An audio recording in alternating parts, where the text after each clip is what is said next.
wake up, Billies. We gotta keep moving, na na na na. Wake up, Billies. Wake up, Billies. Everybody gotta put the time in. Wake up, Billies. Wake up, Billies. Voice our opinion and place your calling. WB. Be yourself, see yourself. This is the show of people. Billies our hopes up to needless reason. Nobody feel left out is the vibe we dealing. Let's find a solution. Yeah, yeah, yeah. Love, respect, unselfishness and cooperation. That's all we need to build a strong nation. We are the people to make the changes. We are the changes. WB. And all the things that will feel happen like I got blue skies. I love to make people get victimized. Let's work together for better. We got to unite. Billies, yeah. Wake up, Billies. Wake up, Billies. Another day is here. Wake up, Billies. Wake up, Billies. We gotta keep moving, na na na na. Wake up, Billies. Wake up, Billies. Everybody gotta put the time in. Wake up, Billies. Wake up, Billies. Voice our opinion and place your calling. WB. Get up, make every day count. Don't waste it, people. Do your part, play around, get where you need to. You can tune in from work or in your vehicle. If you got a problem, pick up the phone. Why wait till the time? Call in, it's a show. It no matter even if you're at home. Just call in. WB. Wake up, Billies. Wake up, Billies. Another day is here. Wake up, Billies. Wake up, Billies. We gotta keep moving, na na na na. Wake up, Billies. Wake up, Billies. Everybody gotta put the time in. Wake up, Billies. Wake up, Billies. Voice our opinion and place your calling. WB. Be yourself, see yourself. This is the show, my people. Billies our hopes up to needless reason. Nobody feel left out is the vibe we dealing. Let's find a solution. Yeah, yeah, yeah. Love, respect, unselfishness and cooperation. That's all we need to build a strong nation. We are the people to make the changes. We are the changes. WB. And all the things that will feel happen like I got blue skies. I love to make people get victimized. Let's work together for better. We got to unite. Billies, yeah. Wake up, Billies. Wake up, Billies. Another day is here. Wake up, Billies. Wake up, Billies. We gotta keep moving, na na na na. Wake up, Billies. Wake up, Billies. Everybody gotta put the time in. Wake up, Billies. Wake up, Billies. Voice our opinion and place your calling. WB.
And welcome. This is WUB, Wake Up Belize Morning Vibes. It's the 17th day of October 2024.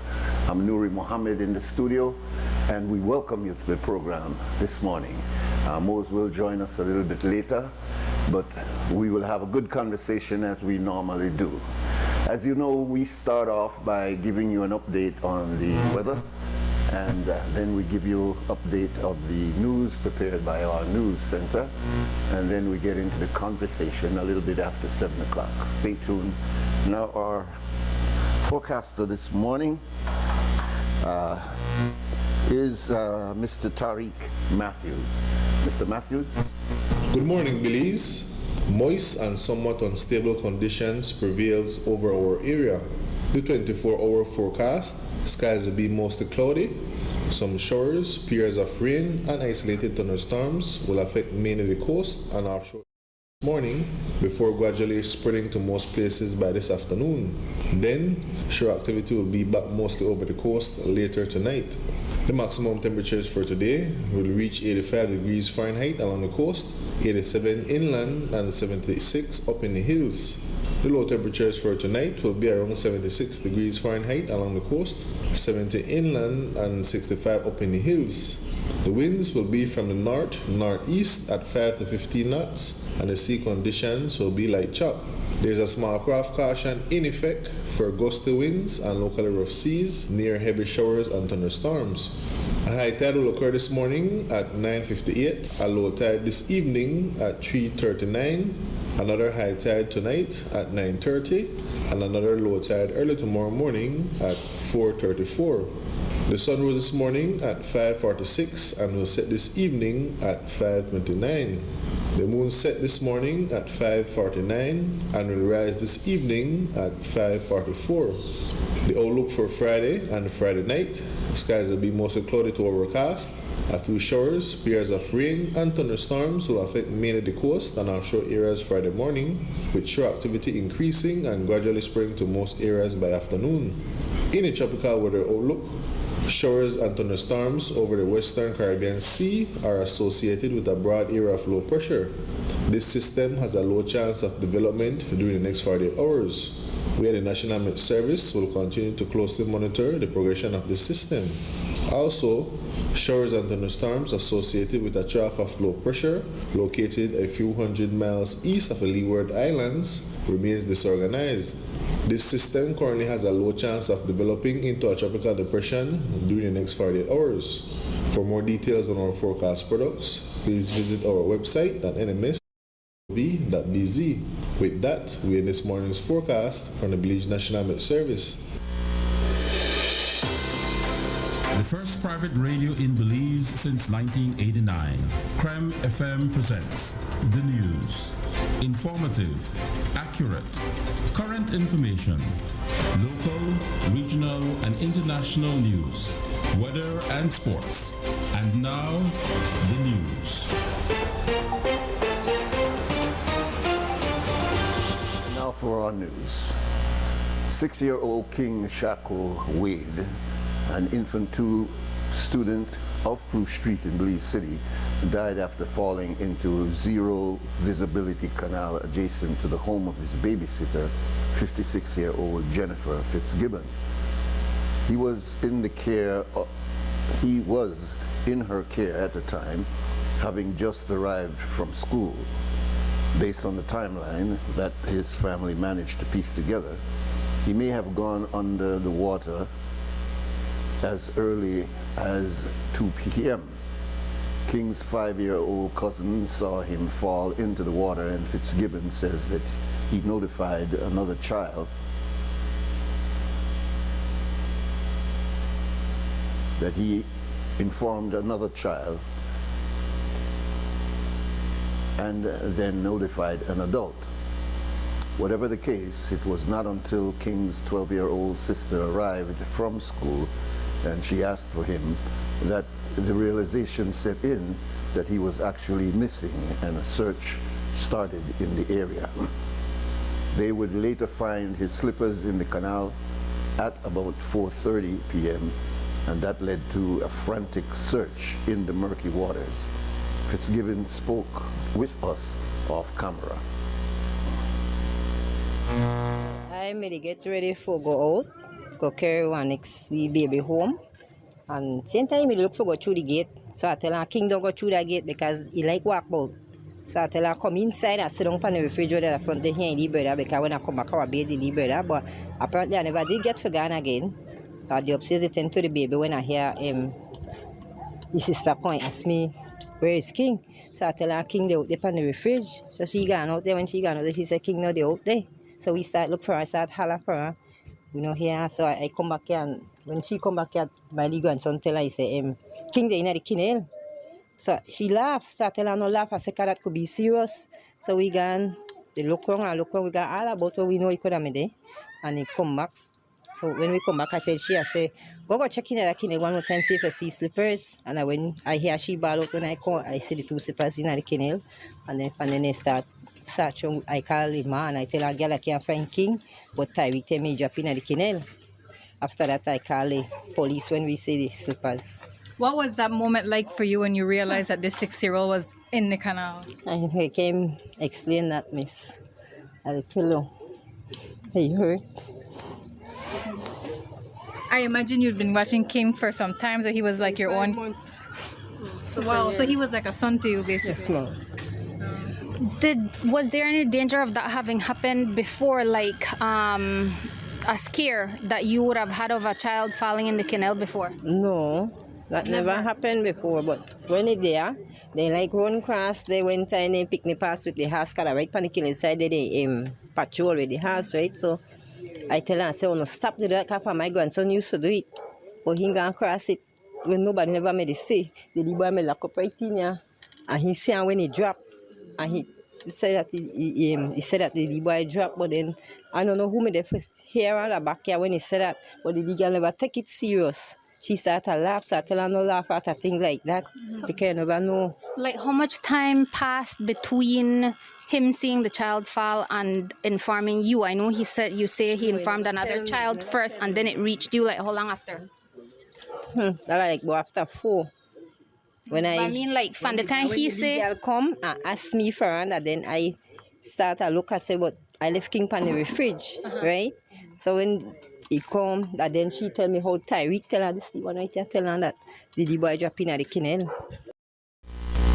Residents were initially using sticks to poke around the blackened water, but some brave young men finally took the heroic decision to jump in and to search for him.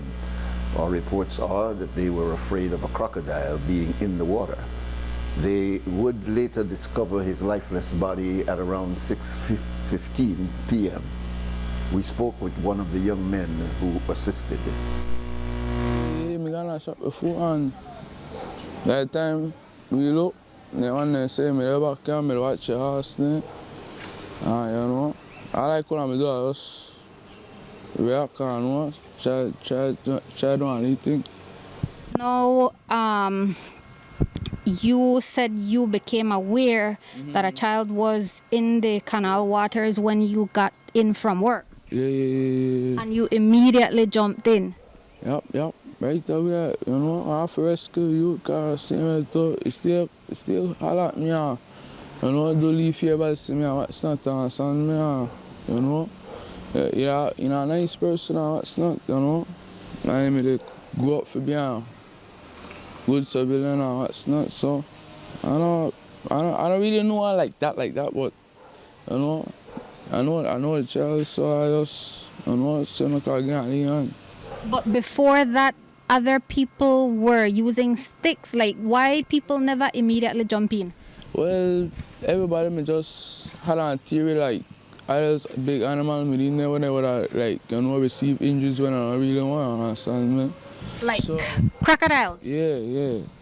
Understand me? So people are afraid? Yeah, and I'm afraid, you know, shock and leave it. So I was telling with the amount of people there, I don't expect no big animal for long as jumping. So I don't know when I jumping, anything got me, I have to go back to the edge and jump out. So, no, in essence, just made it feel wrong? Yeah. We just use the foot and what's not. feel like try to feel others things and whatnot. So how we could stumble upon the body. And one of we good brothers, to find out we just assist and pull up. Cause we couldn't wait for a Coast Guard. Remember I saw a young man in a me jumping when it's supposed to be sent on the Coast Guard, but everybody there they wait for a Coast Guard and like barely anybody want to assist. So I just jump in and I see others people in the neighborhood, others young man they jump in too. About 3-4 on it.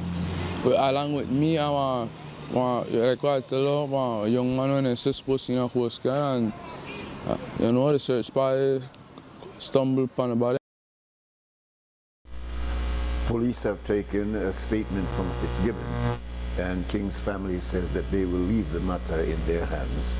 Fitzgibbon is the grandmother of King's cousin who saw him fall into the canal. King's mother, who was too distraught to speak with us, but her sister, Sharon Wade, told us that to prevent the reoccurrence, residents with young children near canals should ensure that their properties are appropriately fenced off. She says that they are still trying to figure out how this could have even happened. Still in shock, still in disbelief, still trying to figure out what went wrong. That babysitter has been babysitting King Shaquille from since he was 3 months old, you know, so that's approximately 6 years. She has been his babysitter. What went wrong? I have no idea. I do know that my other nephew that was there with King Shaquille, he alerted someone in the yard that King Shaquille fell into the canal. However, I guess they thought that they were playing and didn't believe, so no one took it as an alert or anything to that until my niece came from school and she started asking where was her brother, because then my nephew told her that King fell in the canal and he didn't came up. Where was the babysitter? I have no idea. Family gave King Shaquille the nickname Sweet and Sour, and that name just explained who he was, you know? A little bit mischievous, but most of the time sweet. So, yeah. And does your sister blame the babysitter? She's not casting blames. The family is not casting blames. We're leaving all things into the police as they're doing their investigations. And what we're just trying to move forward to lay my nephew to rest. We are grateful for the men that jumped in, that brought him up, you know. And you were not there, but were you seeing all this play out on social media? I was actually at work, and one of my co-workers came in and she was like, a baby fell in the canal from 3 o'clock and they just found him. This was like minutes to 6. And I sat there and I was talking to her and told her that we have an older sister who fell in the canal when she was younger too, you know, and we just literally sat there and was conversing about it. And I got up and I went to the bathroom, and when I went to the bathroom I checked my phone, saw all the missed calls from all different, you know, so I decided to call my sister who is abroad, and that's when she told me. So instant I left work and met them at the hospital. You said an older sister fell in the canal. What, did they save her? Yes, my mom did. She was with my mom. At that time, the bridge, that was way back in the days. So the bridge wasn't the bridges that were now. It was just one board. They was just starting to build bridges. So it was just one board and she fell. But my mom did her momly job and, you know, saved her child. King died on the birthday of his father, who was gunned down in the 8 Mile community 4 years ago. King would have turned 7 years old in December. A post-mortem awaits.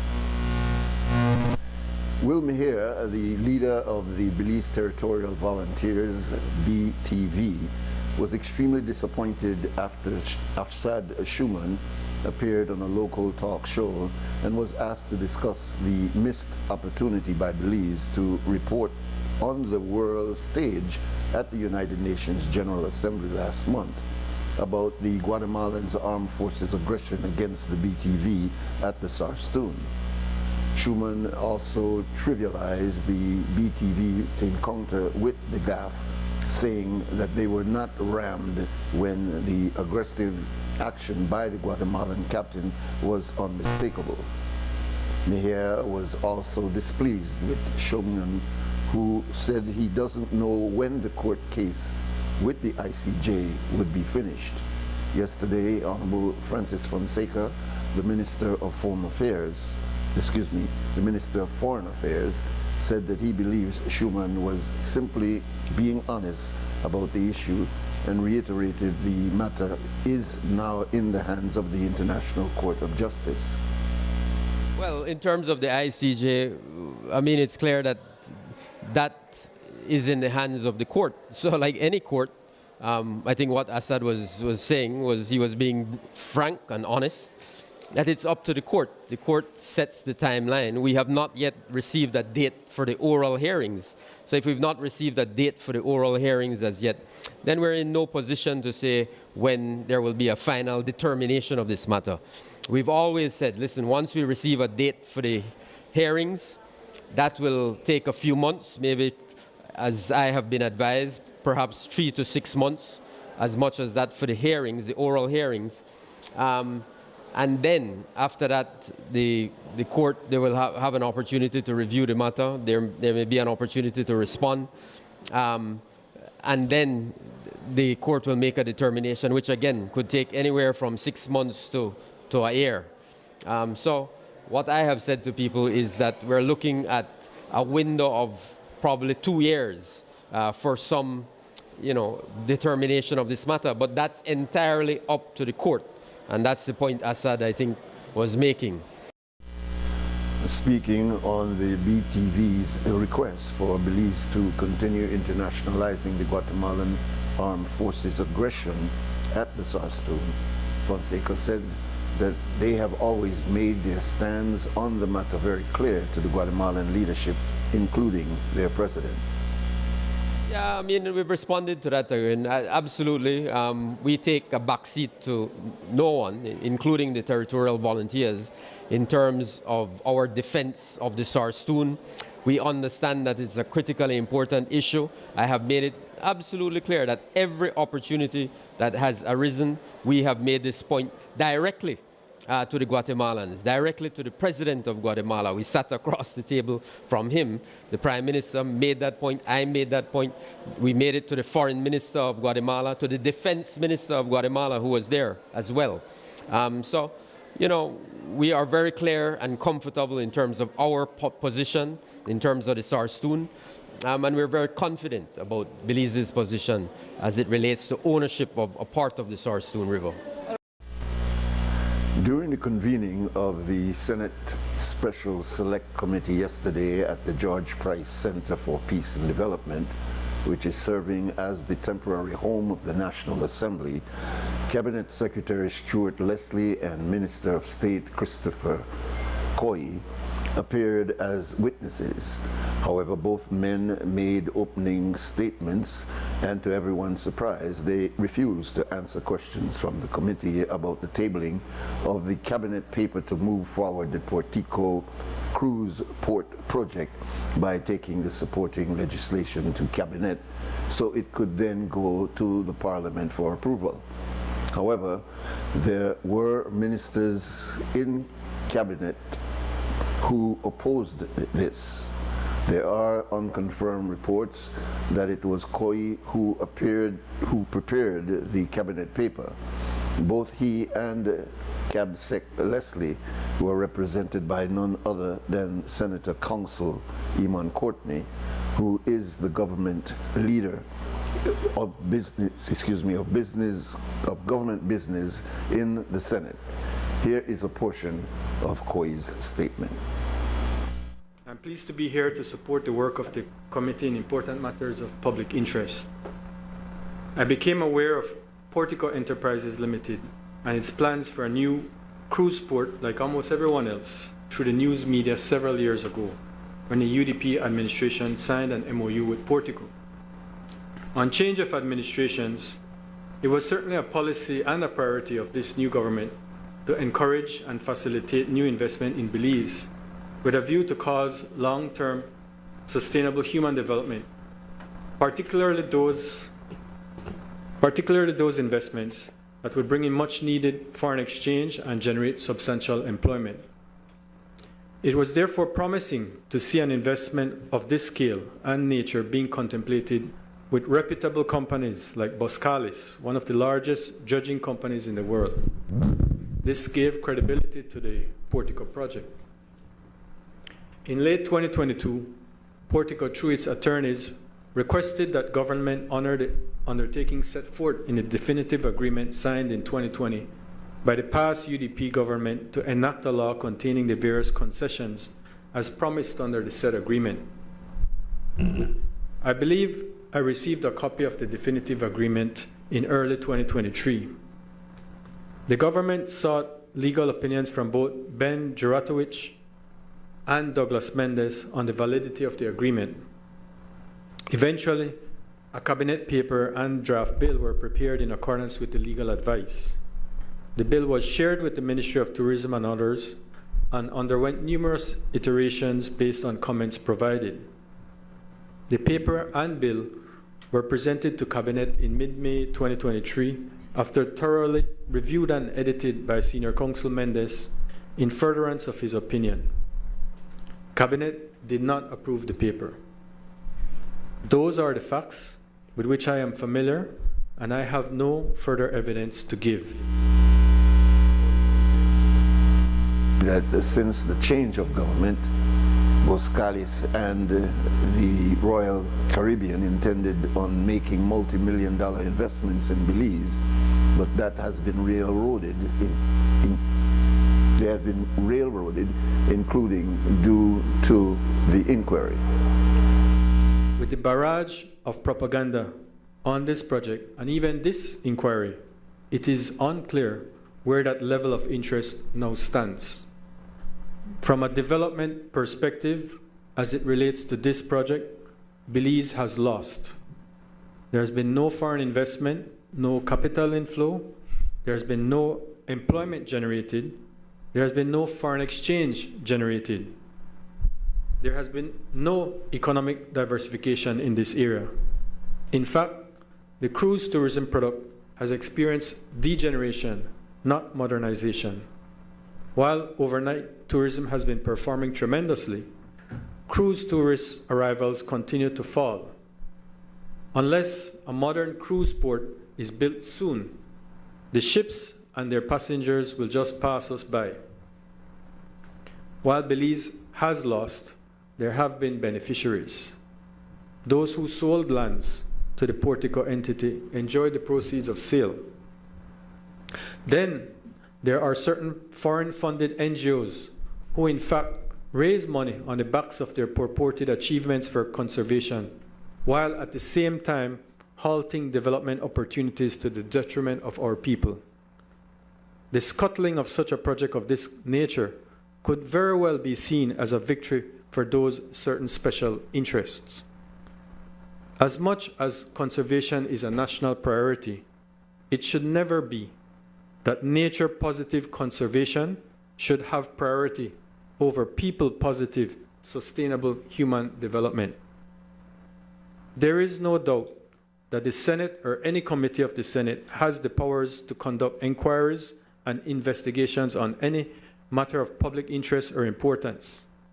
At the same time, just as with any other authority that enjoys powers and discretions, those powers of the Senate can be abused. The Senate and any committee thereof must be resolutely sure not to abuse their powers or be manipulated into abusing their powers to serve third-party special interests, including foreign interests, but rather to act reasonably and judiciously in the public interest of Belize and its citizenry alone. Thank you. Thank you, Senator. I will be excusing myself. That's the extent of the statement I have to give today and the evidence that is being provided to this committee. After its post-hearing meeting, the committee issued a release in which it expressed surprise at the unwillingness of both Senator Koyi and Leslie to participate in the hearing. It states, quote, "The SSSC is also disappointed with the suggestion made by Honorable Koyi in his opening statement, which attempts to cast aspersion on the work of the committee. That is unacceptable," end of quote. It calls on both government officials to reconsider their positions. And that's our news package for this morning, the 17th day of October 2024. There's more news coming up after the program that follows us, which is the Morning Stew, an update at 12, one at 3, a full news broadcast at 5:15, and here on XTV we bring you all the news at 6 o'clock this evening. It's now 12 minutes after 7 o'clock. We'll take a brief break, come back and open the phones and begin our conversation for this morning. The first private radio in Belize since 1989. The news. Informative, accurate, current information.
welcome back. This is WUB Wake Up Belize Morning Vibes. It's a Thursday morning, the 17th day of October 2024, and we welcome you. We are almost time to go into our first break. However, we want to acknowledge the heroic efforts of those who tried their best under the circumstances to try and save our young boy, 6-year-old King Shaquille Wade. That's a tragedy that nobody likes to deal with because it's the death of a child. And under all circumstances that a child dies, there's a feeling that runs through all of us. It makes no difference whether the child is a relative or not. It's different when an adult loses their life. We all feel, if you're sensitive, we all feel for anybody's death, particularly when it is an accident or something of that kind. But when a child dies, regardless to where, it can be here in Belize, it can be any part of the world, when we see a child losing its life before it even gets a chance to live a full life, there's a strong feeling that affects us all. Our condolences clearly out to the family, the mother, and all those who are connected to that child. We also have to acknowledge the heroic efforts of those who, in a state of panic, tried to do the best they could to retrieve the child from the canal. Dirty, murky canal. You know, we all have this thinking about canal. I mean, nobody, when we know what we do with our canals, you know, throwing night soil and etc. in there, nobody wants to even get close to canal water. So it took a kind of level of bravery and selflessness, I would say, to actually jump in a canal to try to do what they could to save that child. They could not save the child, of course, because when you look at the timeline, no one could survive underwater for that length of time. But we need to acknowledge those brothers and also those from the Coast Guard. And there's some bit of confusion as to when the Coast Guard got there and when the actual plunging into the water to try to find the child actually took place. I don't think we should get into who may come first and who for blame here and who for blame there. The fact is, the focus is on the fact that we lost young King. I would also say that even though we don't want to ascertain blame, and I could imagine how a caretaker would feel losing a child under her care. And so clearly this is no time to even cast aspersions at the responsibility of that caretaker. But we do need to take lessons. We need to take lessons from what happened. And I think it is said by the aunt, Sharon Wade, that, you know, we need to secure where a child is. Now, according to the news report, this was a very active child. This was a child that was very independent, very robust. Even the teachers and his fellow students loved him because he expressed himself. Some children are very low-key, very almost look tame, and other children have the personality and the energy of just being the center of attention. And it appears that young King had that kind of personality, and so everybody misses him for that. But the fact is, he is 6 years old. And the limitations of a child at that age is that you cannot leave them unsupervised, not even for a moment. And so I understand what she means, that you need to secure the property, the area where young children are. I have seen in the streets of Belize City, children wandering in the street. Maybe your mom tell you, boy, go buy so-and-so at the store because you're used to sending him back and forth. And maybe we've gotten used to that culturally. And in an area where you sense no danger, well, maybe there is no problem there. But there are all kinds of dangers for a child at that age. It could be a dog will get away from out in a yard and chase the child. It doesn't necessarily have to end in death. It can also end in other forms of danger that injures the child. So what lessons do we take from that? It reminds us all over the country and all those who are in tune with this broadcast that a child is innocent and you can't leave them to make their own decisions. I understand this child was very adventurous, you know, and it's something that is not in the news, but something that I have seen with my own eyes of older children, boys particularly, braving that crossing that you see lays over the canal and trying to see who brave enough to try make themselves cross over that area. I don't know that young Shaquille was trying to do that, but I'm saying that supervision of our children at an early age is extremely important. In fact, there's some jurisdiction that you can get in legal trouble if you are not a good caretaker and a child becomes injured or even dies under your care. I'm not saying that this is the case, and I'm not making those suggestions. I'm simply saying that it affected me in that way, and I'm trying to express my sincere feelings as to what happened to young Shaquille, and that we as adults need to be absolutely careful and conscious that a child is a child regardless to how smart he seems to be, how active he seems to be. We need to recognize that that age that child needs absolute supervision at all times. We'll take our first break and come back, and we'll open the phone lines and hear from you. And yes, and we must remember that our first break is sponsored by the Fort Point Security.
All right, welcome back. This is WUB Wake Up Belize Morning Vibes on a Thursday morning. Our telephone numbers here, 2805849, and we welcome you to call in and to weigh in and give your opinions on whatever is in the news and whatever is in your environment and anything that you would like to express. I heard most talking yesterday about motorcycles, and I've been thinking myself along the lines of how do we address that issue?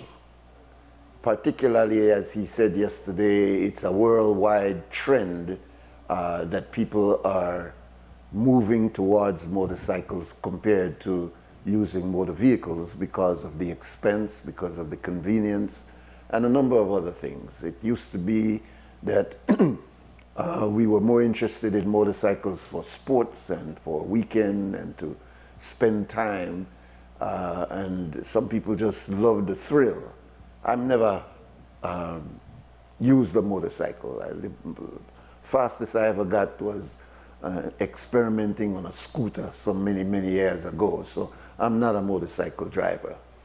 But the statistics are saying that we are dealing with a serious issue here in terms of death and injuries caused by accidents involving motorcycles. And I thought if there is some kind of certification, I've heard the commissioner talk about increasing penalties and ensuring that there is more scrutiny over people who get licensed for driving a motorcycle. 2805848. All right, good. 2805848. My mistake if I said 59. I've just come back from leave, and I guess I've been a little bit out of the ordinary here, so my mistake. 2805848, and we welcome you to call. Yeah, I was thinking that motorcycles are a serious problem of accidents all over the world. And we here in Belize have a particular brand of motorcycle that I understand is on the market. And I wonder if we are doing any investigation into the manufacturer's way in putting these motorcycles together. It is a basic way to ride motorcycle, but it's also important to... Yeah, welcome, caller. Yes, morning, Brother Nuri. Yeah, morning, Brother Will. Yeah, Will Mahia. Yes, good morning. I recognize your voice right away, my brother. Welcome. All right, yeah. I'm really on the topic of motorcycle, but I just... yeah, jump in, because I got a couple of things I want to say about it. For a second, and like I just want just tell the people of Belize what a beautiful country we have. Yesterday I had the wonderful opportunity to take a boat ride from Belize City to PG. You know, in the old days... The original. Yes, cool. That used to be a thing that's the way people used to travel in the old days, but since highways and things, people forget about the sea, and it was just such a beautiful ride. The seas were perfect, I just want to tell the people of Belize that what a beautiful country we have, and when you have these things and you see these things, then it gives you a reason to stand up for these things. Yes. I believe that one of the reasons that I get up and I stand up for these things is because I see it and I see the value of it, and it's important for us to protect it for future generations. So I just wanted to share that from Belize City to Danriga. Especially, there's still a lot of open spaces, and I encourage Belizeans. I know, one of the things I want to urge Belizeans that when people want to live by the seaside, every human being, I think, at least the majority surveys have shown that want to live by the water. So when politicians are going to start to give out these lands, I urge Belizeans to, hey, think about getting lands along the seaside so that, they could have an appreciation, not only for the sea, but for Belize on a whole. Because from Belize City to Dangriga, there's hardly any development, But, so again, I mean, it looked like public lands to me. It should be public lands. But I just want to urge Belizeans to do that. From Dangriga to Placencia was more developed.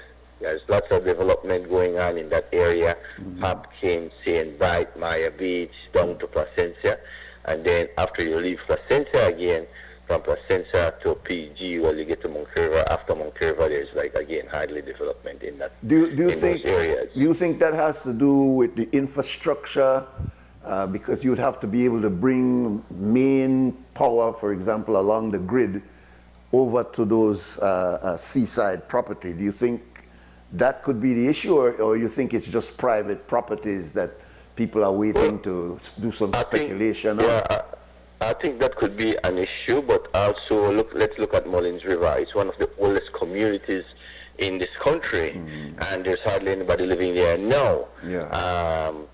Because the erosion. The type of people we are in Belize, we don't lobby, we don't make noise. Because I believe if which Monk River is mostly it's a black people community, and it's just disappearing like Barranco. Barranco one time had 1,000 people. Monk River was once a town. If you look at these communities where the black people live, compared to the other communities where the migrants lived in, you'll see a huge difference. And then we need to find out why.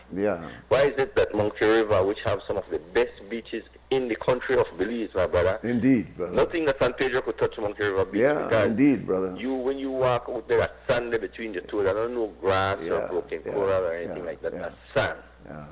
And, Monkey River, Cotanegra, areas, they need infrastructure. Right? We borrow millions and billions of dollars, right? When they wanted to build these communities like by Mile 8 and the new highway and by Northern Highway, I forgot what these communities named, but they build, they find money to put in infrastructure there. So why can't they put it where the people that need these infrastructure are, so they don't have to move out? Like Monkey River, they have to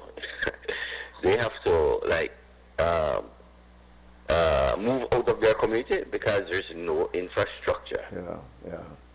Do you think one of the most productive community in the 60s and 70s? No. I know. Beautiful. The beauty of it is like you're comparing it to San Pedro and then place there. They have nothing over Monkey River in the early days. But do you think River have more over them because at least you have the land there that you could farm as well, and you have the sea. Do you think it could be? I mean, we're speculating, Will, but you think it could be let those communities die because they are big financiers that will come in and buy up those lands and do major resorts, etc., etc. There is still the thinking that rather than go the path of agriculture, which if you read the history of Belize, it was always that we would take advantage, like Guyana, of all this pristine land for agriculture, and that we would invest in this and be the breadbasket of the Caribbean. That was the early history before introducing tourism over the last 40, 45, or 50 years. And now tourism has taken off. And there's multi-billion-dollar in tourism. That's what you heard the Prime Minister talking about MCC. There are multi-million-dollar companies that are looking for pristine areas like this. This is conspiracy thinking, of course, but do you think leaving those communities like that to deteriorate, eventually the people will move out because there's no infrastructure development, as you say, and then those properties become available for those investors who are coming in and are willing to put in the infrastructure, but for tourism? Do you think that could be a reasoning? I think that's definitely a reason. I mean, you look at Monkey River and all the hills that's behind there. If they wanted to combat the effects of erosion and and climate change. Coming down along the coast yesterday, wherever we saw erosion that was public land, it was like left alone, it was left abandoned. But where the people with money, I would say then the foreigners who owned the few seafront properties that's there, theirs is not washing away because they know how to stop it. If they know how to stop it, why is it that we know how to stop it too, but do we want to put the money? I want to ask you a question because this was told to me. I know I mentioned his name, but this is a reputable person who told me. He said, Nuri, we made a sit down on his property, which was by the seaside, relaxing. And he said, Nuri, you know that all the piece of property out there in the sea, he was pointing out to the keys that are uninhabited, they look like mangrove and things like that. He said, do you know that over 80% of them keys are already owned? I said, no man, what? I even think that because, developed, nobody no live there, that those are just, government property. He says, no. He said, the major owner of those pieces of land or keys are Guatemalans. Guatemalan business people who see the future. I don't know if the future is that they will have a sizable operation in this country over the next 20, 30 years. But it appears, according to him, and I'm telling you, this is no fly-by-night man. This is a man where knows he is inside. And he said, yeah, they own up a sizable amount of them properties out there, and they're looking at the future. And we here in Belize, we don't think in terms of, well, I want to get a piece of key, even though it's full of mangrove. Eventually I will develop that and be able to live there. Have you ever heard that? I've heard that a lot of it is owned by foreigners. I never heard specifically Guatemalan, but I heard a lot of it. But then, there was hope. If you remember, leading up to the last election, 2020, one of the campaign promises of this administration that they would check all those lands that's not being used and not paying their taxes. And there was, I think there was an estimate of the amount of taxes that they have not been paying, and collecting those taxes and help with the economy. Whether or not that has happened, I don't think so. It might have, but I don't think that those promises were kept to say that we're going after those big landowners and make sure they pay their taxes. So, people own land and it's there and they're not paying their taxes. I've definitely heard that a lot of them are foreign owned, but then if they're not paying their taxes, this is the perfect time to take it back and give it to Belizeans. Man, look here, Nuri, I'll tell you, I live a PG and used to make frequent trips to Guatemala, and the area between Puerto Barros and Livingston look just like the coastline of PG. Because nobody touch it because of mangroves and stuff, and I want you to go there today, my brother, and see how those people have developed that area, the tourism that has taken off in there. And I think so, I believe, and I know it's only a matter of time when they push out the people from Monkey River and those places there, and then those areas take off. It's only a matter of time. You will remember, Nuri, I called this very sure, not even 5 or 10 years ago, and I said, definitely not even 10 years ago, but I remember when they had the strike at the port of Belize, and we, from PG, we went up there to support those stevedores. And I said, those sugar trucks that's going to come all the way to the port of Big Creek, they will tear up that southern highway, my brother. I said that, and I drove on that southern highway to go to the city to catch the boat to come down yesterday. And man, that southern highway where those sugar trucks are passing is in such terrible condition. And I predicted that. And we could have stopped that and have a win-win situation if the sugar would just be taken off in Belize City and have the stevedores get their jobs to load it on the ships instead of bringing it 100+ miles down to the port of Big Creek. Well, you see what I'm saying? Yeah, I hear you. And this is not only like an infrastructure disaster; it's an environmental disaster because those trucks they're not burning no electric. They're not electric trucks. They're burning diesel, fossil fuel. And again, mean, like we are all guilty. Not only Belize, the world, because the world that the IDB who loan ASR that money with those small little interest rate to buy those trucks so they could put the black man in Belize City out of business. Yeah. They are guilty. Yeah. Well, you know, I understand that environmental argument and there's credibility there, but I thought because the ASR is saying that they see the economic value of moving sugar down south. They're saving much more money than paying stevedores. They bring up the fact that it's a deteriorating port in Belize City, etc., etc. We know the argument that has been put there. But I thought that we would have included in that arrangement that a sizable amount of money coming out of that move would have been specifically for infrastructure maintenance of those roads. The same argument was made during the time. Me and you to pay for that, Nuri. Yeah, that's the point I'm making, is that you could have, if it's not done, you still can ensure that part of the payment of saving money for not doing your exporting from Belize City is that you have to maintain those roads at a certain standard.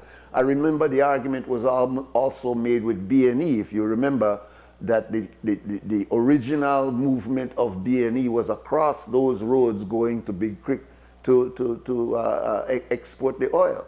So we have been allowing these very large companies the opportunity to save money, and they say, well, we pay a huge amount of taxes. You ought to take the taxes and put it into roads. So they have an argument there, and that is real. Well, they don't really have no argument, you know, Nuri, because the only people who really pay their fair share of taxes in this country is the middle class. Yeah, that's what I'm saying. Right? Because they get a lot of tax breaks. Yeah, but what I'm saying is that you need to ensure, I'm talking futuristically clearly, that you need to ensure that you put in there, you are save money by going south, but you are make sure those roads that you have to travel in order to save that money is also seen in the fact that we are not looking at deteriorated roads. Money was put into fixing those roads recently. The money coming from Kuwait, etc., were to fix those roads. Why would you allow those things to be destroyed by supposed saving of money from the sugar and from the oil? You see the point? But listen, before you go, I want to also ask you about the enterprise of traveling the route that you traveled yesterday through the Heron. If you remember Heron and the other boats that originally used to... Precisely.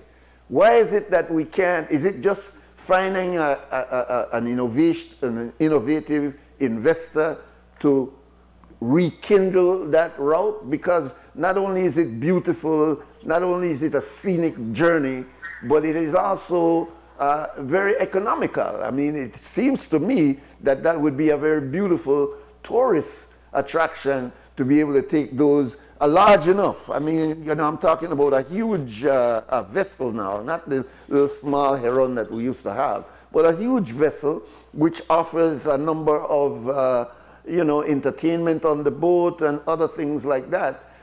Isn't there money to be made in a project like that?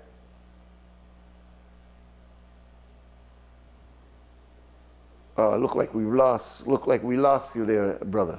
Anyway, our numbers here is 280-5848, and we ask you to call in at 5849 so that you could get in on this conversation. Thanks for calling, Will. Maybe this is him calling back.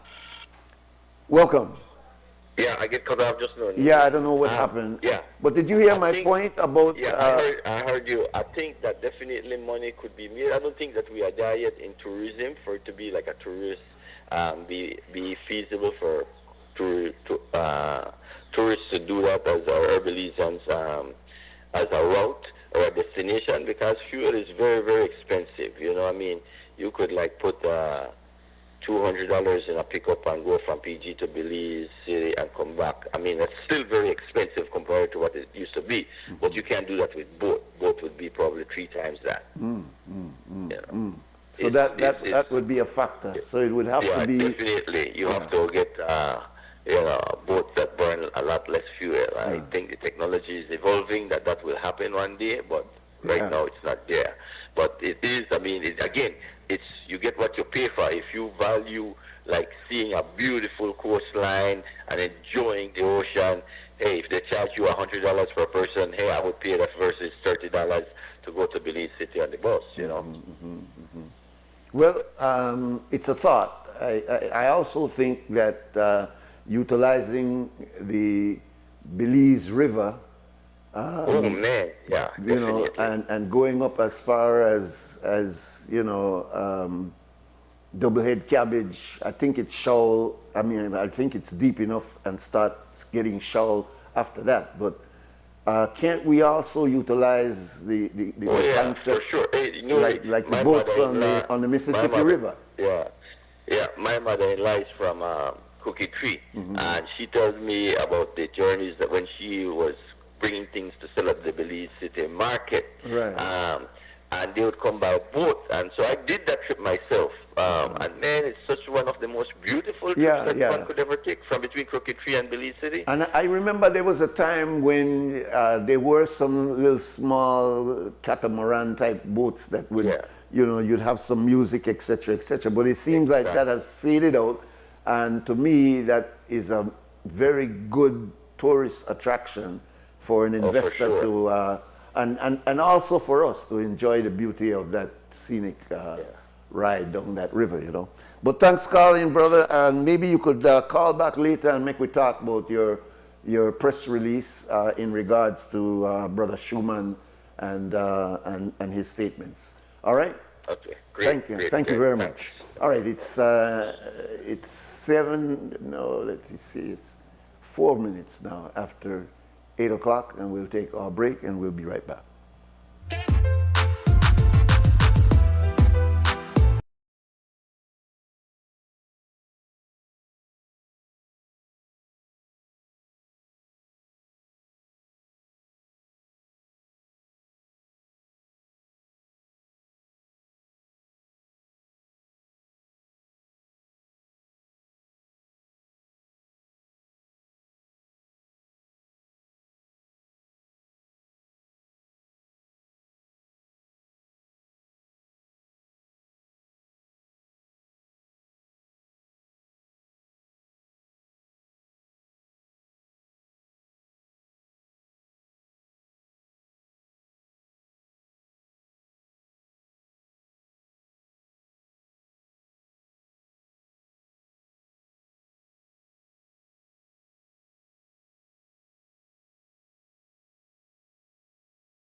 Welcome back. This is WUB Wake Up Belize Morning Vibes on a Thursday morning, the 17th day of October, and our numbers here is 280-5848, and we welcome you to call in.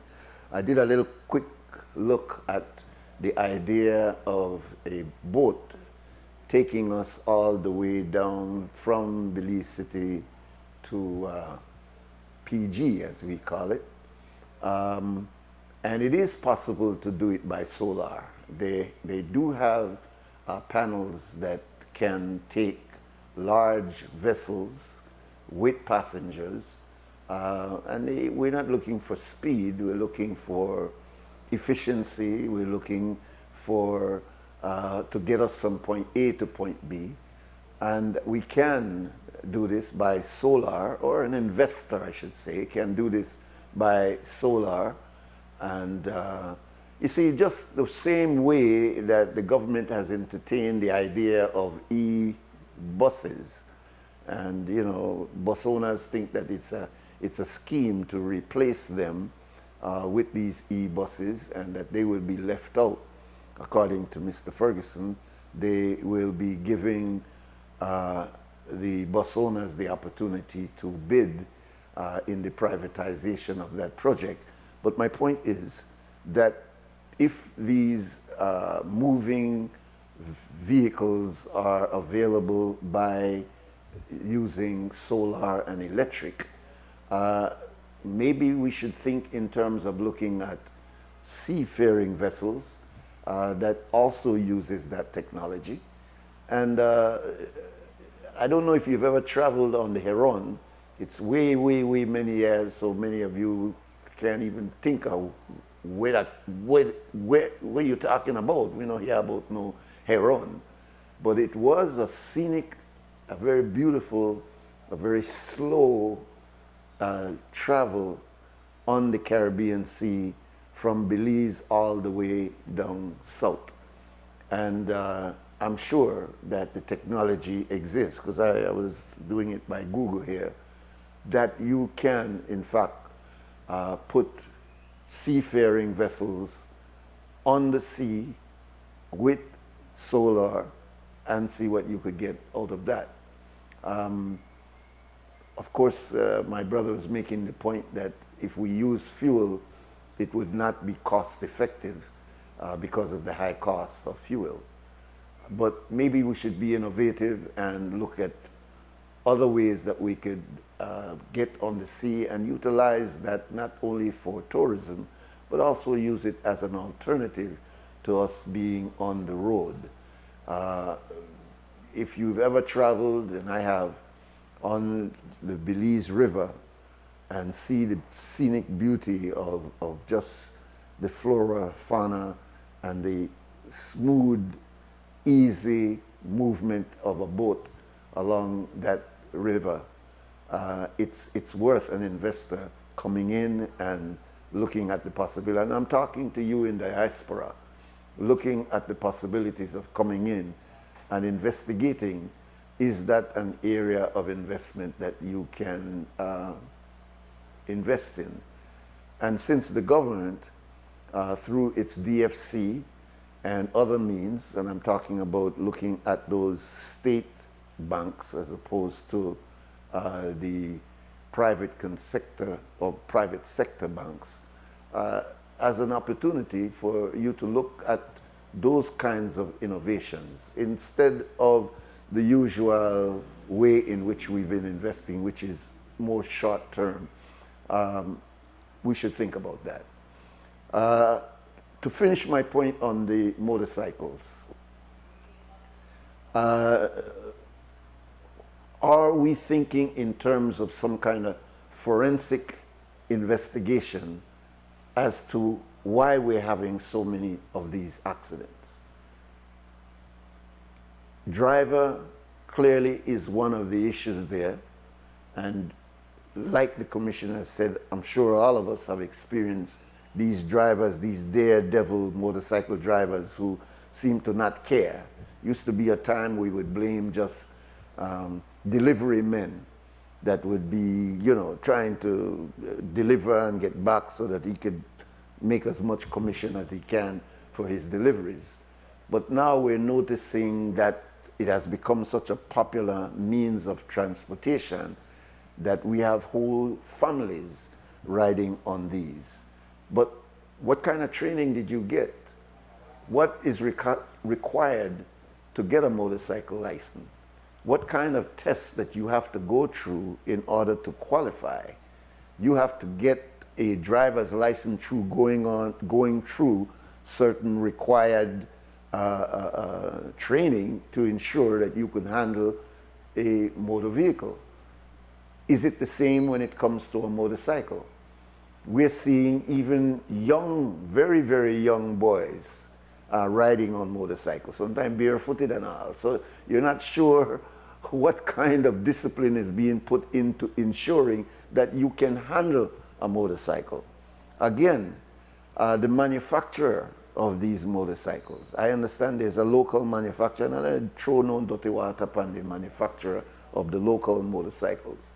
But I'm saying, have we thought about doing some forensic investigation into what is the reason why we're having so many accidents? Yes, it's definitely the drivers and the roadways, but are there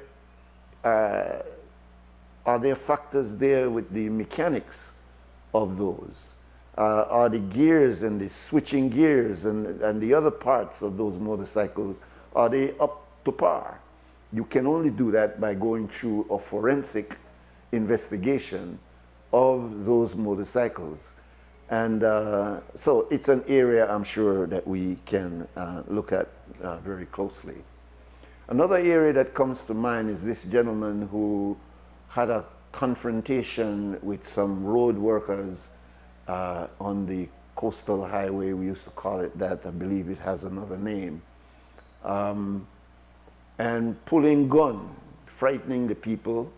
Eventually they dropped the charges, and so he could not be pursued on the criminality of what he had done.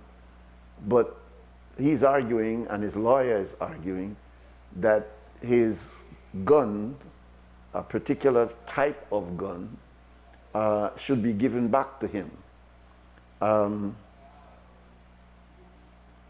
What I understand is the concern is that while in the past it was the commissioner of police that had the final say of yay or nay if you get your license, or in that case, if you can keep your license, it is now a committee that does that. And so the investigation is leading at least to what will the committee say as to whether or not this gentleman will keep his weapon or not. But there's a lot of, and I'm not only talking here about the use of firearms in criminal activities, because many of those are being done with illegal firearms. But I'm talking about the quick draw McGraw type of thinking, where a lot of people, they haul their licensed weapon as a means of threatening. We saw an incident some months ago, a couple of months ago really, in Belmopan, where this man becomes irate and actually starts threatening with his licensed weapon. I don't know whether or not that weapon has been, license had been revoked, but people that take out their weapon out for threaten you. And my understanding of the law is that yes, you can have your weapon as a means of protection, and you can draw your weapon if your life is threatened. You can fire your weapon if there is a confrontation and you feel that your life is in danger or you're being robbed or some of that kind.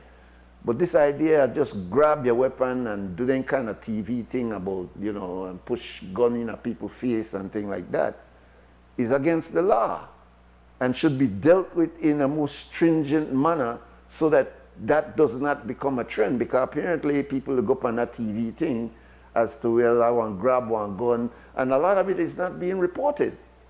A lot of it is not being reported. Grab gun and threaten you, or lift up your thing and say, well, you see where I got under here. Those kinds of threats, it's seemingly going on so often and so prevalent that if we don't get ourselves together when it comes to that, more people will be using licensed weapon in order to settle conflicts. And that's not a road that we want to go down. And this idea that, you know, guns don't kill people, it is people that use guns to kill people, is a relevant argument. It's true. If you leave the gun there by itself, you can stay there as long as you put it there until you pick it up. So it is people who, in fact, kill people with guns. But the fact is that we are being bombarded by all these images coming at us through the media that gives us this idea, particularly in America, that gun is a way to intimidate somebody who is you know, not going my way. And clearly what this man does is that he comes out, he grabs his weapon, and everybody like want to flee and get away. I don't know what he did for those people to come up and say, I don't want to press no charges, I just me frightened and whatever the case might be.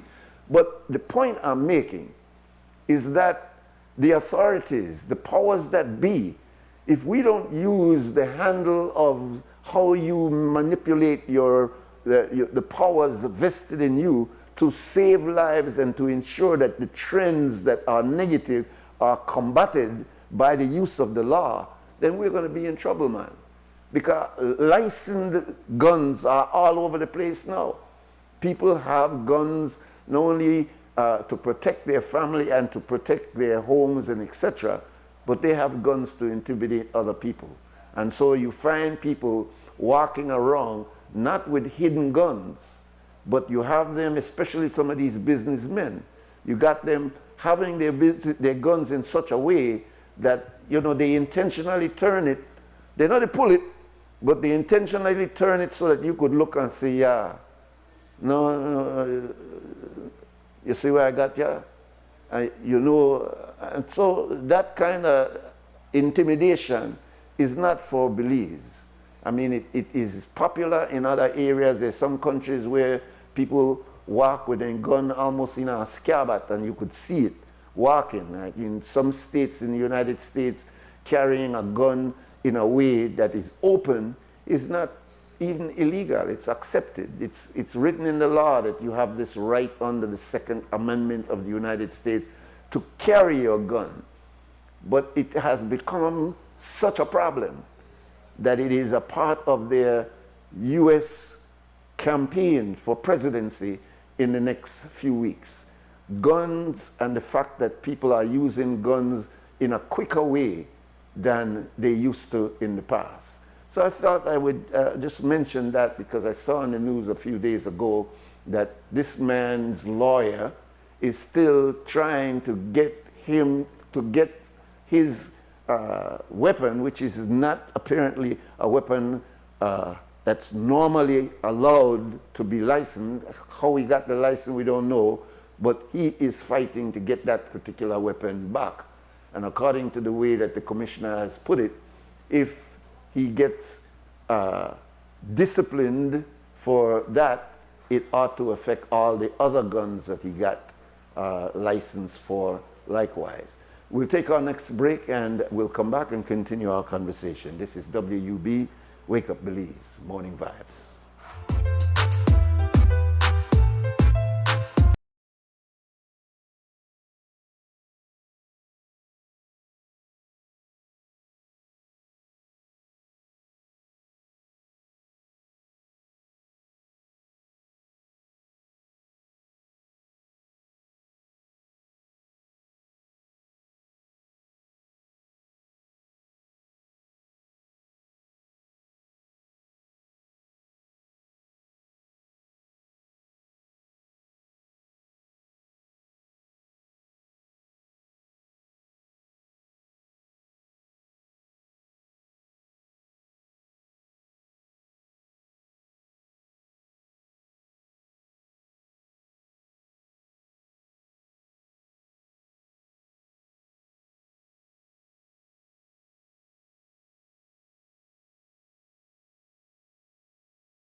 welcome back. This is WUB, Wake Up Belize Morning Vibes on a Thursday morning.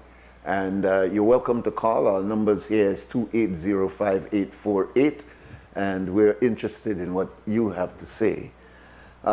Just as an update, after the 3-month SOE, state of emergency, where over 100 young males and 1 female was incarcerated and have been released since the 23rd actually of September. And we have seen the statistics there that the issues of gang violence and murders in that particular sector has gone down, and we can see that there's been some effectiveness about that particular strategy when it comes to murders. The LIU, who can speak for themselves, have been doing an excellent job of doing some follow-up to see how they can engage and to also benefit those who were a part of that. But you have to remember that the LIU serves not just those youths that were in the SOE, but a large sector of young people, particularly in Belize City. I have some more to say on this matter. Welcome, caller. Yeah, good morning. Yeah, good morning. Okay, I missed the original portion of what you were saying about a person and a firearm. Yes, sir. But from the second portion of the discourse, I wanted to just interject. Are you listening through your, because there's a delay in your speaking to us, caller? Maybe that is a good thing. You need time to think before you talk, but it's also a delay when it comes to the broadcasting. All right. But I'm listening to you. Yeah, bear with me. I'm in a vehicle traveling.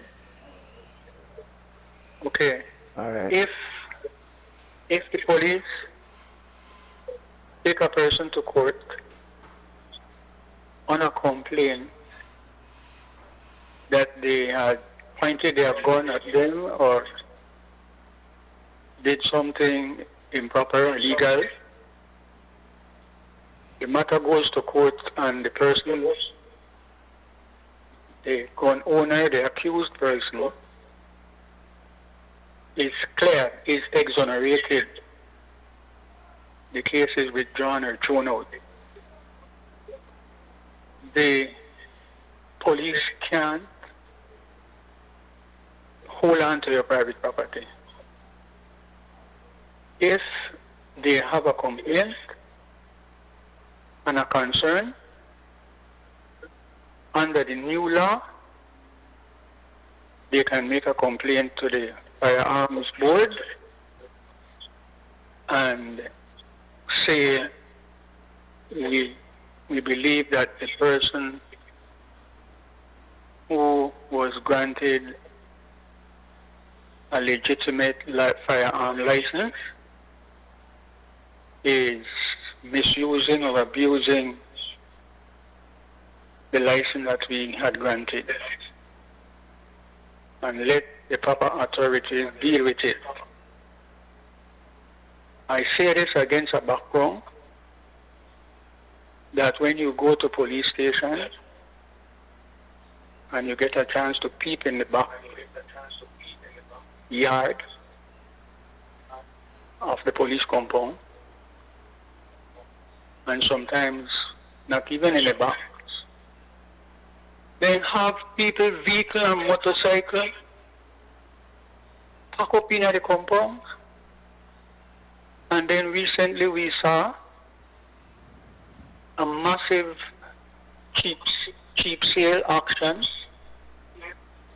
literally hundreds of motorcycles,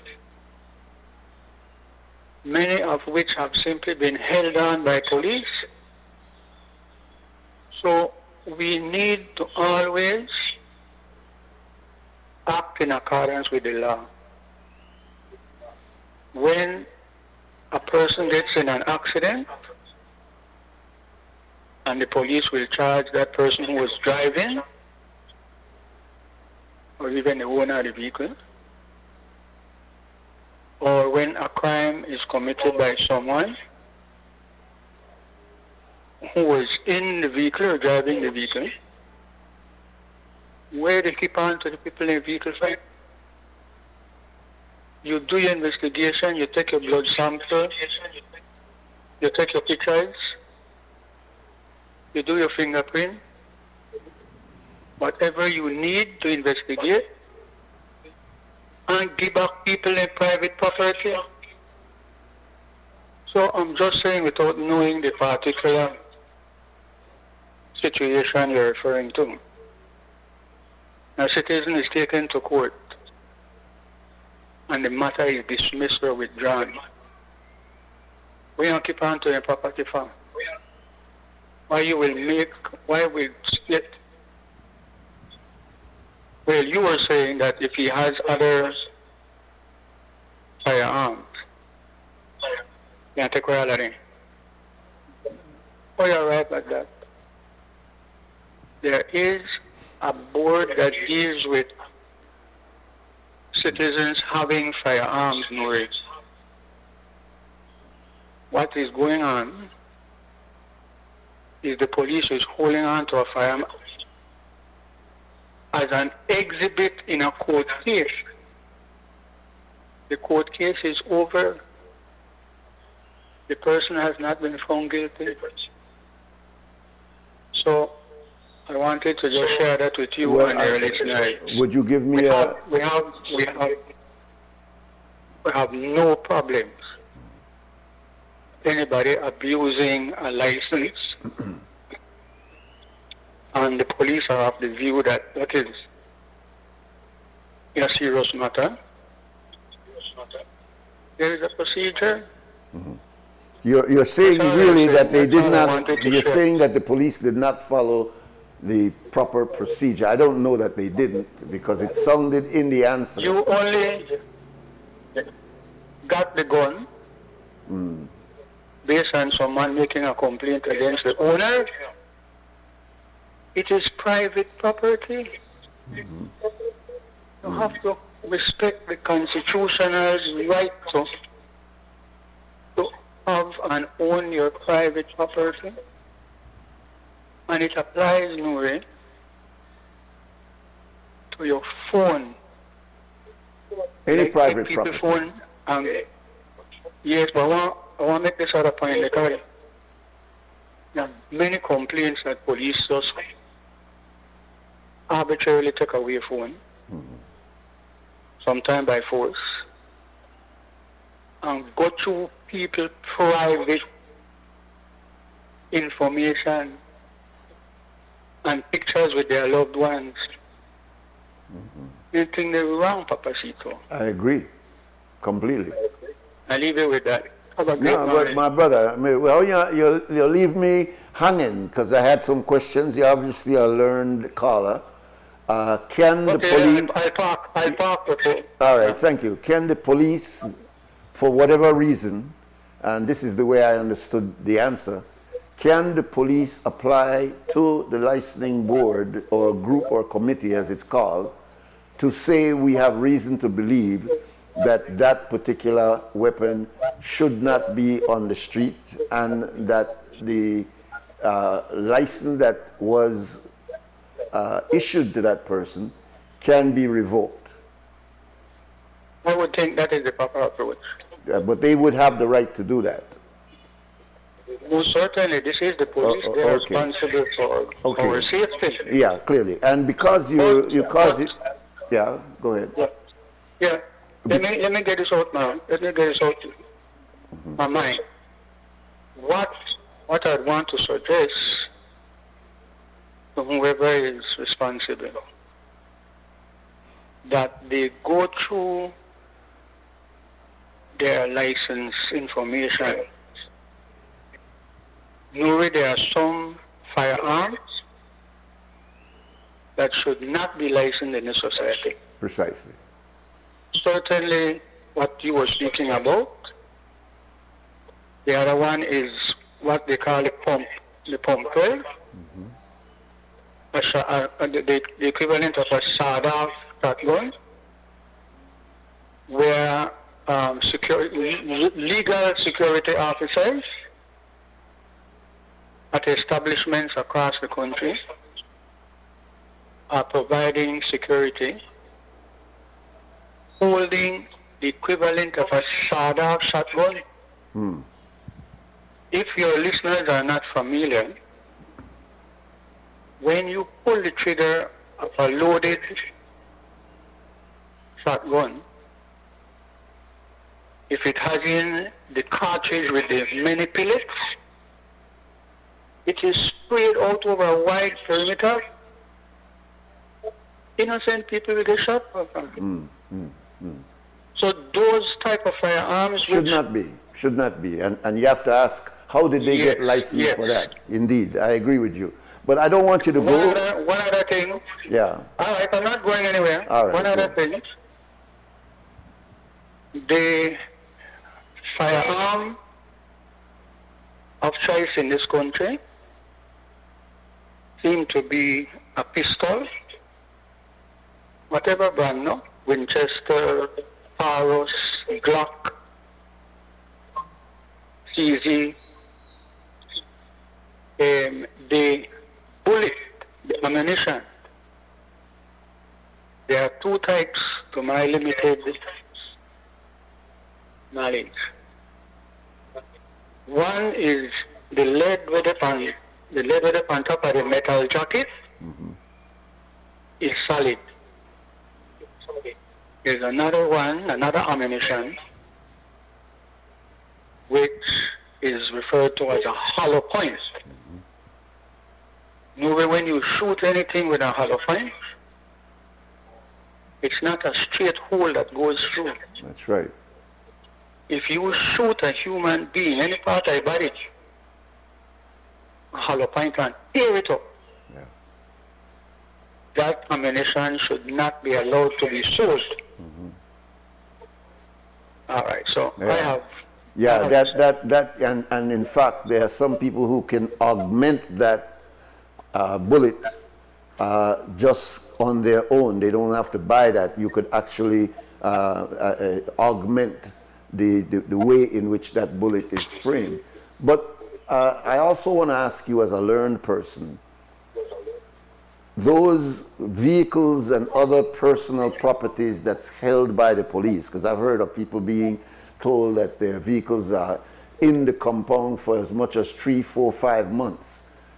Couldn't their attorney or some legal person apply to the court to ensure that that person's personal property is not held beyond the time of the case? Or is it a case where you get the case is not called up immediately? In fact, it's put off for as much as a year for whatever reason, that person's property remains in the location that you talked about, that backyard on Raccoon Street or any of the police compound. Yeah. Can that property there remains all through the time that person's case has not been heard? Or can an attorney appeal to the court to try to get that person's property back? Yes, an attorney can do that, but it's unfair that the citizen have to go and pay money to get his own thing. Yeah. There is no legal going to hold onto a motorcycle or a vehicle or a boat.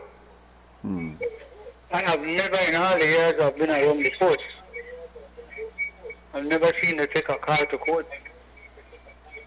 You take pictures, you take fingerprints, you take blood samples. You don't carry vehicles to court. But The if jury or the judge is not asked to go and see. to go and see the vehicle. But if the vehicle was used in the commission of a crime, doesn't it become a part of the evidence? Yes, that's why we live in a modern world with photographs and fingerprints. But we even video. So that is sufficient. It's not sorry. The car didn't commit a crime, you know. clearly, yeah, it's an instrument. Just use it, right? Yeah. But I mean, if you were an attorney looking out for your client, wouldn't you present these to the judge to get the property released? Yeah, but knowing by then, which is a year, 2 years after the case, I started. What happened? Your spare tire is gone. Your radio is missing. Sometimes your vehicle jack up and the wheels are gone. I know what you mean. Yeah. So I know it's a hard thing. Yeah. I hate to say this, but it's a public situation. I had occasion to speak to the deputy commissioner while he was in Oringa, and I know that he has been trying to deal with this matter. But it should be policy, strictly enforced. You have a situation where the police needs to get information on the vehicle. Goodness sake, man, this is 2024. Take picture, video it, and make the person get back the vehicle. Seems or to me. Whatever the property, don't take people's phones. Yeah. Unless you have the proper information, no? All right, so No, yes, but lawyers know the law, but it costs money to go and get lawyers. yeah, well, there are some public lawyers that, or public conscious lawyers that seem to always be there. You know, I'm not saying that's who you are, but who are always trying to educate people on these aspects of the law. But it's not enough just to have the education, but we need the teeth in terms of changing policy. I don't know if the bar doesn't recognize exactly what you're saying and is making the necessary advancement to change the policy, because people are in fact losing their property when their property gets confiscated or pulled in and held as evidence on a particular case. You do need to have learned persons advancing these things, get to the Attorney General and make these things legally bound, that you cannot hold on to a person's property indefinitely. And I say indefinitely because, as you know, sometimes these cases are not called before a judge or a magistrate for a year, 2 years, 3 years, you see? So we do need learned... Well, I tell you, I share with you, you and I have been around. Yeah. Not quite as long as Benjamin, not quite as long as Benjamin in Animal Farm, whom we know will happen all the while. Yeah. Because me and you know what is happening all the while, right? Listen, in the good old days, Nuri Mohammed, and it's a pleasure to call and get you. Yes, sir. In the good old days, what we did, as lawyers, we wrote to the Director of Public Prosecution. He quickly checked the matter and sent out instruction to the police to release your phone or your vehicle. But we are talking about literally hundreds and hundreds of situations. The DPP and her staff really don't have that time. So, and you know the police, they are, in the famous words of Simeon Sampson, the police and Belize are above the law. So that is what the ordinary citizens face. And let me just segue to one other topic. the police have fallen into a bad habit. In time you stop somebody or go to their house and they find any money, only 3,000 or 4 or 5, and they can't find no other crime has been committed. They drag you down to the income tax department, who promptly take away your money or half of it. That just continues wantonly, routinely in our society. And the poor classes are always, they don't go, they don't go the upper classes and the people who support this oppression. They're not good there because the lawsuit that will come. So I just mentioned it since I'm getting a small matter of my case. Yeah. Appreciate the And call, then brother. let me end with this. Huh. Yeah, let me finish. The vast majority of police officers are just like the vast majority of people. They are good, decent police officers in any organization. Doctors, lawyers, teachers, nurses, judges, magistrates. They are bound to be those who kind of abuse their authority. That's then what they talk about. Indeed. And that goes Respect. Have a great day. All right. Thank you very much, my brother. May I add that goes all the way up to our leaders, our political leaders. It's 5 minutes to 9. We'll take our final break and come back and close off.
we say thank you very much for being with us today on WUB.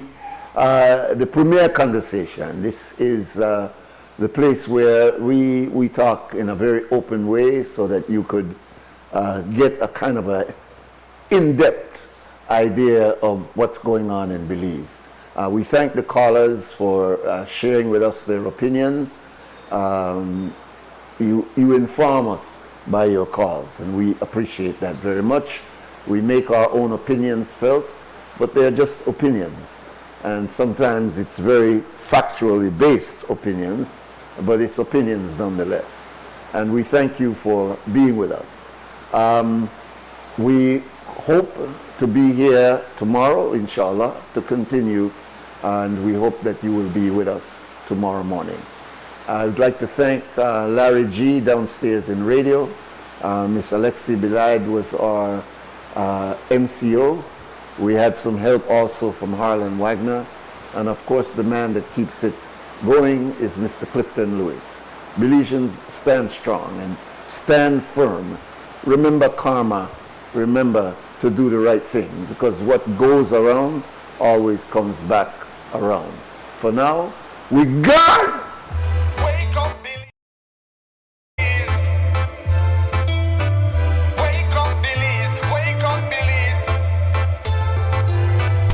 Wake up, Belize. Wake up, Belize. Another day is here. Wake up, Belize. Wake up, Belize. We gotta keep moving. Na na na na.